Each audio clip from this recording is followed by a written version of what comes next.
Romo Cafe mengundang Pendeta Ezra Soru, Deki Enggadas dan MYM untuk berdialog jangan ribut di medsos. Romo, Katolik kah? Katolik. Oke, silakan. Saya punya beberapa pertanyaan, tapi ini lebih kepada hubungan dengan umat beragama lain, Romo. Nah, jadi saya mempunyai, saya merasa kebingungan terhadap beberapa istilah. Yang pertama, dialog, debat dan dialog. Dan nanti ada hubungannya dengan misi, begitu Romo. Engkau kunjung saya punya YouTube Epifani di sini akan dijelaskan dialog, debat dan bertengkar. Oke. Engkau kunjung di sana supaya itu ada penjelasan 1 jam atau 2 jam di sana. Di mana itu Romo? YouTube Epifani, ini saya kasih tunjuk YouTube. Di situ ada tema penting, perbedaan antara debat, dialog dan bertengkar. Oke. Sebentar saya kasih tunjuk dia punya supaya kalian paham sungguh-sungguh secara biblisnya seperti apa, debatnya seperti apa. Paulus itu debat loh, hebat tuh Paulus, dia harus memberikan pertanggungjawaban. Tetapi untuk memberikan pertanggungjawaban, baca dulu Titus 1 ayat 9 sampai 11, Valentinus. Oke. Titus 1 ayat 9. Titus 1 ayat 9. Saya mesti cari untuk Titus 1 ayat 9. Dan berpegang kepada perkataan yang benar, yang sesuai dengan ajaran yang sehat, supaya ia sanggup menasihati orang berdasarkan ajaran itu, dan sanggup meyakinkan penentang-penentangnya. lanjut. Bagaimana engkau sanggup meyakini penentang-penentang? Bagaimana digunakan kata penentang-penentangmu? Kalau orang menentang engkau, di situ logika manusia seperti apa, Coach? Engkau ini Katolik kah? Iya Romo. Dari paroki mana? Saya dari Paroki Hilarius, Kuskupan ini Pangkal Pinang. Oke. Kebetulan kami yang pegang juga Romo-Romo SPD, Serikat Sabda. Oke, salam untuk saudara-saudara. Oke, maksud saya di sini, ketika engkau berhadapan dengan situasi seperti ini, engkau mau buat apa? Ketika engkau ditantang, engkau buat apa? Engkau diam sih. Saya akan membela diri Romo. Oke. Karena itu Paulus tuh hebat sekali ya dalam pengertian ini. Kita ambil contoh di dalam Kisah 17 ayat kedua dan 3. Selama berapa hari dia harus pergi berdebat di sana? Kisah 17 ayat 2 sampai 3. Seperti biasa, Paulus masuk ke rumah ibadat itu. 3 hari Sabat berturut-turut ia membicarakan dengan mereka bagian-bagian dari kitab suci. Ia menerangkannya kepada mereka dan menunjukkan bahwa Mesias harus menderita dan bangkit dari antara orang mati. Lalu ia berkata, "Inilah Mesias, yaitu Yesus, yang kuberitakan kepadamu." Oke. Di sini di situ akan menemukan 2 hal ya. Perbedaan antara evangelisasi dan apologetika. Yang kedua di sini evangelisasi model Yesus. Di sini engkau akan melihat ada salah satu dari ini akan kita temukan beda antara dialog, debat dan bertengkar. Kapan dialog jadi debat, kapan debat jadi bertengkar. Oke. Saya pikir ini yang penting yang kita harus lihat. Tetapi engkau harus mempersiapkan dirimu dalam pengertian itu. Daripada saya jelas panjang nanti kau kesana sendiri. Oke. Pertanyaan kedua. Ya, karena saya sebenarnya muncul kegelisahan begitu Romo, karena sering saya saksikan di media sosial itu kan. Sebenarnya saya juga ketika saya menyaksikan itu jatuhnya malah banyak masing-masing dari agama itu mempertahankan ajarannya masing-masing dibandingkan mencari titik temu begitu Romo. Kalau titik temu itu dialog. Kalau debat tidak. Iya. Engkau harus bisa mengerti. Kalau orang cari titik temu, kita omong tentang dialog. Semua orang mengekspresikan apa yang dia punya. Tapi kalau kau masuk ke debat itu untuk membuktikan yang benar yang mana.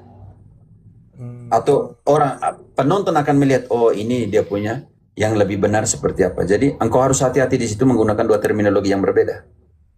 Oke, baik Romo. Oke? Dalam pengertian itu. Karena apa? Ini mandat loh. Mandat 1 Petrus. Ginting. 1 Petrus 3 ayat 15-16. Mandat untuk mempertahankan imanmu. Memberikan pertanggungjawabanmu. 1 Petrus 3 ayat 15 dan 16. Tetapi kuduskanlah Kristus di dalam hatimu sebagai Tuhan, dan siap sedialah pada segala waktu untuk memberi pertanggungan jawab kepada tiap-tiap orang yang meminta pertanggungan jawab dari kamu tentang pengharapan yang ada padamu. Tetapi haruslah dengan lemah lembut dan hormat, dan dengan hati nurani yang murni, supaya mereka yang memfitnah kamu karena hidupmu yang saleh dalam Kristus menjadi malu karena fitnahan mereka itu. Karena itu, engkau harus mampu mempertanggungjawabkan, memberikan pertanggungjawaban kepada semua mereka yang memintakan pertanggungjawaban kepada engkau. Engkau jangan diam saja. Kalau diam saja nanti bahaya juga di sini. Jadi bertanya kepada engkau.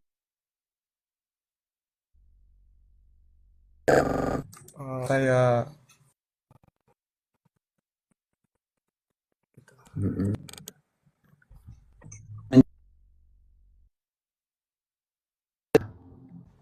saya diri dulu belajar. Untuk ayat 9, engkau harus mempersiapkan diri. Iya. Kau mau ngomong apa? Engkau mau ngomong apa? Ini kita kalau kita tidak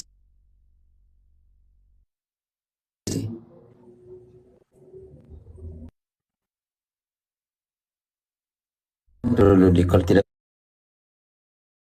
Paulus dengan orang Yahudi debat dengan orang yang dengan coba 16 ini bab ini 1 sama coba baca 10 dengan orang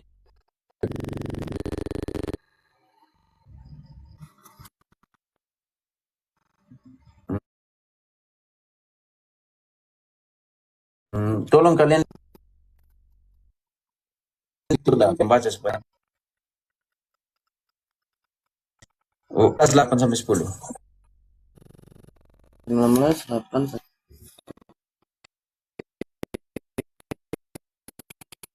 8 sampai 10. macet siapa punya? Saya punya macet kan? Atau tidak tahu mereka di bawah bilang ngelag. Aman kok Romo. Mereka Aman. hanya jaringannya putus-putus. Saya punya. Pater Paus itu.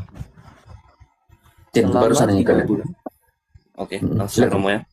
Yo. Selama 3 bulan, Paulus mengunjungi rumah ibadat di situ dan berbicara dengan berani, serta berdebat dengan mereka untuk meyakinkan mereka tentang kerajaan Allah. Langsung sampai 10. Namun, ada beberapa orang yang keras hatinya. Mereka tidak mau diyakinkan, malahan mengumpat jalan Tuhan di depan banyak orang.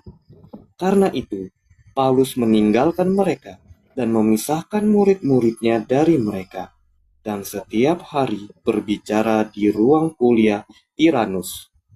Hal ini dilakukannya selama 2 tahun. Dulu, setiap apa? Sehingga Setiap apa berbicara di ruang kuliah? setiap hari berbicara Setiap di apa? ruang Setiap kuliah. kapan? Setiap Berdebat hari, atau Romo. tidak tadi? Baca kembali ayat 8. Setiap hari berdebat. Untuk tahu yang benar seperti Ya, apa. Romo, Baca kembali ayat 8. Selama Di situ ada 3 loh. bulan, Yang saya buat Paulus selama itu ada dasar kitab suci. Bukan main gila, baca ayat 8. Selama 3 bulan, Paulus mengunjungi rumah ibadat di situ dan berbicara dengan berani serta berdebat dengan mereka untuk meyakinkan mereka tentang kerajaan Allah. Lanjut. Namun, ada beberapa orang yang keras hatinya. Mereka tidak mau diyakinkan, malahan mengumpat jalan Tuhan di depan banyak orang. Karena itu, Paulus meninggalkan mereka dan memisahkan murid-muridnya dari mereka. Dan Setiap hari buat apa? Sebentar. Setiap hari sekarang Paulus buat apa? Pergi mengajar atau tidak? Mengajar, Lanjut. berdebat. Ya, bukan jawab. Maksudnya Berbicara. jawab itu sesuai dengan ada yang ada di atas di situ. Oke, Rom. Dan memisahkan murid-muridnya dari mereka. Dan setiap hari berbicara di ruang kuliah Tiranus. Hal ini.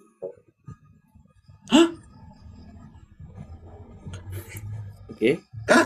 Cukup. Hal Tidak, maksudnya seperti itu Buat sih, jangan sampai engkau nih memegang prinsip relativisme. Tidak, Romo. Jangan sampai engkau tidak jangan pakai perasaan tidak enak. Dia bongkar kitab si Paulus bilang. Sekarang turun ke bab 17. Jadi atau Ineset 17 ayat 11. Dia bilang orang-orang Yahudi yang ada di sini lebih baik dari yang lain. Kenapa?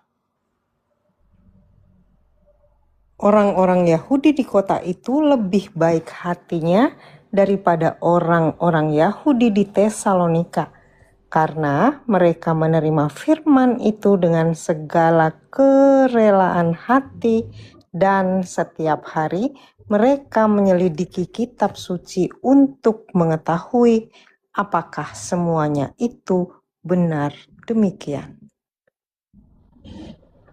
Yang selama ini saya buat di luar kitab suci yang ngomong.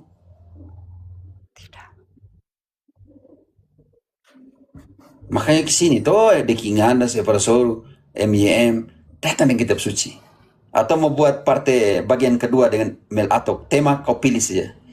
Tapi hanya dengan kitab suci di tangan. Karena saya berhadapan dengan sola skritura, bukan buat apa kalau dengan ortodoks ya pakai tradisi, magisterium. Kamu kan mau bilang sola skritura, ya sudah pakai kitab suci yang kalian bilang sola skritura tuh. Ada yang DM saya. Jangan lagi debat, jangan lagi apa. Yang proti, biarlah seorang hidup masing-masing dia punya keyakinan. Kalau kamu masih kasih bengkok pasan kitab suci, tidak akan berhenti.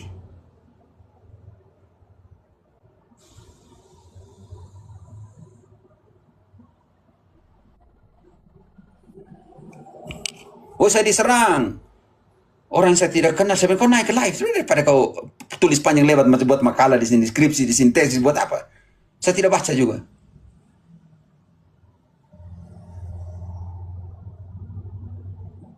Kau pikir saya sudah duduk capek-capek sini 3-4 jam, setelah itu kau harus balas kamu punya DM satu-satu yang kamu serang Katolik.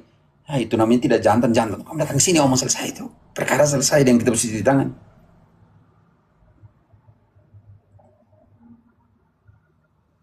Ada yang bilang, itu Romo kutip 24. Kutipan kitab suci. Romo sola skritura. Bukan sola skritura. Skritura.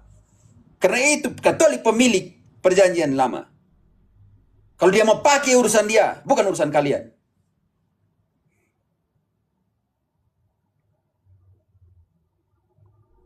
Maka saya sudah bilang, Protestan kalau kamu pakai kitab suci perjanjian baru tanpa rasa malu, pakailah dengan rasa syukur. Pakai DM ancam-ancam lagi. DM bilang, gara-gara itu, debat itu, sekarang Katolik dengan Protestan tidak ada hubungan baik. Hei, cari kebenaran. Selalu berpikir dari posisi manusia. Kamu kan berkelahi di situ kah? Bukan. Tunjukkanlah ini loh tesis yang benar. Ini loh tesis argumentasi. Paulus saja berdebat di situ 3 bulan itu. Paling tidak baca kembali. Kisah 19 ayat 8 sampai 10 itu. Baik, selama 3 bulan Paulus mengunjungi rumah ibadat di situ dan berbicara dengan berani, serta berdebat dengan mereka untuk meyakinkan mereka tentang kerajaan Allah. Dengan orang Yahudi yang punya perjanjian lama.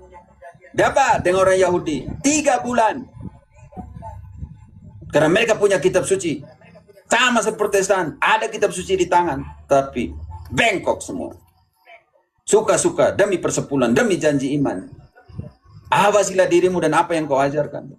Sebab dengan berbuat demikian, engkau menyelamatkan dirimu sendiri dan orang yang mendengarkannya. Jangan sampai kau bawa orang ke jurang. Jauh dari keselamatan. Jauh dari apa yang Yesus mau. Supaya semua orang jadi satu. Baca kembali. Berapa bulan Paulus di situ berdebat. Setiap hari atau tidak, baca. Selama 3 bulan, Paulus mengunjungi rumah ibadat di situ dan berbicara dengan berani, serta berdebat dengan mereka untuk meyakinkan mereka tentang kerajaan Allah.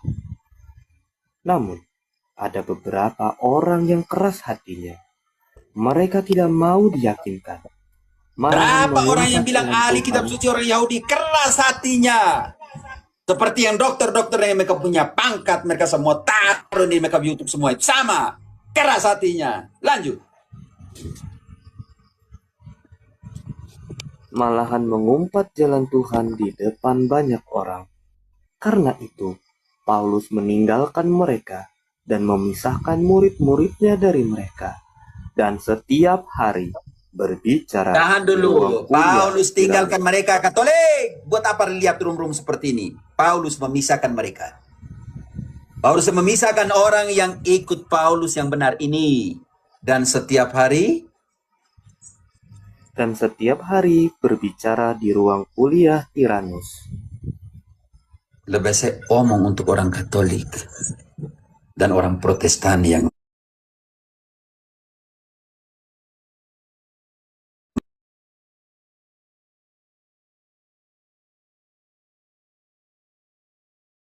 Katolikmu.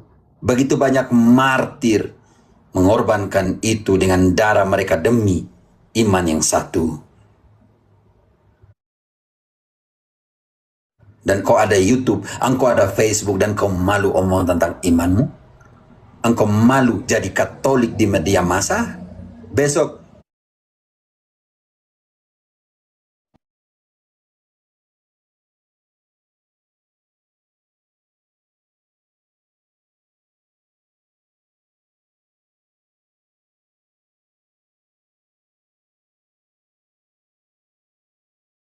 Nah, ini kaitannya dengan misi biblis Romo, ada di dalam kitab Injil Matius itu dikatakan, pergilah dan jadikanlah apa ini? semua bangsa muridku. Semua Ya, bangsa kita baca. murid. Engkau tidak tahu ayatnya. Bab 28 ayat 19. Friska. Atau ya, Friska. Ya, sekarang siapa Pak? Ide tugas. Ya, Patar? Siapa punya giliran? Matius 28 ayat 19. Matius Matius 28. 28 ayat 19. Karena itu pergilah, jadikanlah semua bangsa muridku, dan baptislah mereka dalam nama Bapa dan Putra dan Roh Kudus. Oke, ini yang kau maksudkan toh? Oke, silakan. Nah, itu bagaimana dengan perintah tersebut Romo, dengan realitas yang dunia saat ini dengan keanekaragaman keyakinan, dan dikatakan di situ jadikanlah semua bangsa. Menurut saya itu mustahil Romo. Nah, itu seperti apa Romo? Pembandingnya ke Markus 16 ayat 15. Semua bangsa yang mana? Markus 16:19. 15. Markus 15:19. Markus 16, 15. Jangan Oh, 15 Patar. tolong bantu ini yang tadi bantu. Lalu ia berkata kepada mereka, pergilah ke seluruh dunia, beritakanlah Injil kepada segala makhluk. Siapa yang percaya dan dibaptis akan diselamatkan, tetapi siapa yang tidak percaya akan dihukum. Engkau hati-hati dengan kata segala, artinya kita paksa semua orang. Tidak, di sini siapa yang percaya, siapa yang terima. Oke? Oke Romo, siap. Terima kasih Romo sudah. Makanya Katolik tidak akan pernah memaksakan satu pun orang jadi Katolik. Kita hanya mewartakan, Tuhan yang menambahkan. Kisah Valentinus 2 ayat 47. Berilah pewartaan dengan kesaksian hidupmu. Dan engkau bukan yang menambahkan orang jadi Katolik, Tuhan yang menambahkan. Di dalam versi original, tiap-tiap hari Tuhan menambahkan ke dalam gereja. Hanya diterjemahkan ke Indonesia tidak. Tapi tidak baca terjemahan Indonesia. Kisah Para Rasul 2 ayat 39. Ayat 47. 47 Romo, oke. Sambil memuji Allah, dan mereka disukai semua orang. Tiap-tiap hari Tuhan menambah jumlah mereka dengan orang yang diselamatkan. Buat sih, berapa kali yang kau lihat Katolik pasar orang masuk Katolik? Tidak pernah ada Romo. Tidak pernah lihat sejauh ini. Dan Tuhan menambahkan itu 1,5 miliar di dunia, agama terbesar. Tidak perlu cari. Kau hanya mewartakan, saya hanya mewartakan, kita hanya memberikan kesaksian hidup. Dan Tuhanlah yang menambahkan ke dalam gerejanya dengan orang-orang yang akan diselamatkan. Makanya Protestan yang seperti pendeta-pendeta ini, kamu mau tabrak ini nih, batu karang tembok kuat ini 2000 tahun lebih, kamu mau tabrak bagaimana? Ini jadi persoalan besar. Oke, saudaraku, mantap. Debat sama Suma. Dia Katolik, dia Protestan, atau dia Islam. Islam saya tidak mau urus Islam karena kitab suci berbeda. Saya pernah lihat cuplikan, aduh Tuhan Allah, penafsiran macam dia kenal kitab suci saja. Tidak tahu apa-apa tentang kitab suci, mau tafsir ke kitab suci Katolik mana?